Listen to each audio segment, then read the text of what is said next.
If they lived, their seeds would be crossbred and genetically changed again to make the next generation even better. I listened as the wind whistled and sand rattled against the plastic. No, I told myself I did not hear what I thought I was hearing. Movement in the corn leaves, just out of sight, like the noise of dozens of creatures slipping away among the stalks of bamboo corn.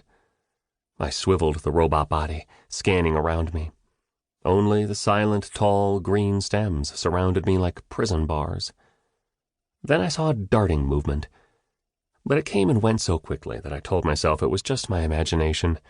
Aliens, I told myself firmly, do not exist. I pushed forward, wondering if those non-existent creatures were about to attack me. My GPS chirped, loudly. I would have jumped if I hadn't been on wheels. It chirped louder and louder, telling me I was getting close to Nielsen. Suddenly I came to broken plants, pushed over and sideways, as if a man had crashed into them at a full run. I swerved and followed the crooked path. It was easy to see footprints in the soil where the weight of the man's feet had crushed the wide leaves at the base of the stems. I rolled forward. It was like tracking an animal that had run in complete panic, not caring what had hit as it fled. As I followed a twisting path through the bamboo corn, I had no choice but to believe something I did not want to believe. Someone, or something, had chased Timothy Nielsen. Impossible, I told myself again. This was Mars. The scientists claimed there was nothing alive on this planet that could hurt us, and aliens simply did not exist. I scanned in all directions, but the bamboo corn made it impossible to see beyond the reach of my titanium arms. I switched to infrared vision, which let me see heat instead of light. The green outlines of the stems and leaves against the pink light of the sky disappeared.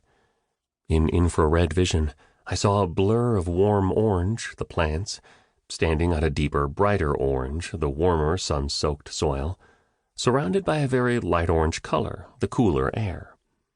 Beyond the warm orange of the plants, I tried to sense the red shapes of living creatures. Then I told myself I was dumb. Even if aliens did exist, which I knew was impossible, why should I expect them to have the same kind of body heat as humans?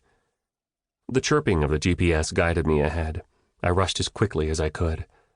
Seconds later, my infrared located the red outline of a spacesuit that was bleeding body heat. Timothy Nielsen. "Are you all right?" I asked in my deep robot voice. No answer. I switched back to normal vision and focused on the white fabric of his spacesuit. He was lying on his stomach, his legs twisted beneath him where he had fallen in the middle of the bamboo corn. His space helmet was hidden by the leaves that had fallen on top of him. I scooped him into my arms, grateful for the strength of titanium limbs. Without hesitation, I wheeled back toward the dome. I now had 6 minutes and 25 seconds to get Timothy Nielsen to medical help. If he was still alive, if I wasn't attacked by whatever had attacked him. Because if I could trust my eyes, it looked like teeth and claws had ripped the holes in his spacesuit. Chapter 2. "How is he?" I asked Rawling. Of anyone under the dome, he was my best friend. He was a mixture of father and buddy and teacher. I've always said I could ask him about anything, and I knew he'd treat my question with respect and honesty. I was now disconnected from my robot body and back in my wheelchair, trapped by my useless legs. I sat in front of Rawling's desk in his new director's office.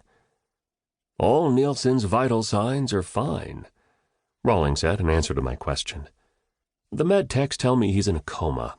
He landed hard on his head and gave himself a concussion. If he comes out of it..." He stopped himself and sighed. "When he comes out of it, they expect he won't suffer any permanent brain damage from lack of oxygen. It looks like you got him back in time." "Good," I said. Rawling studied me with curiosity on his face. "All right, Tyce Sanders," he finally said after watching me. "I want to hear all of it." I should have known he'd figure out I'd kept something secret.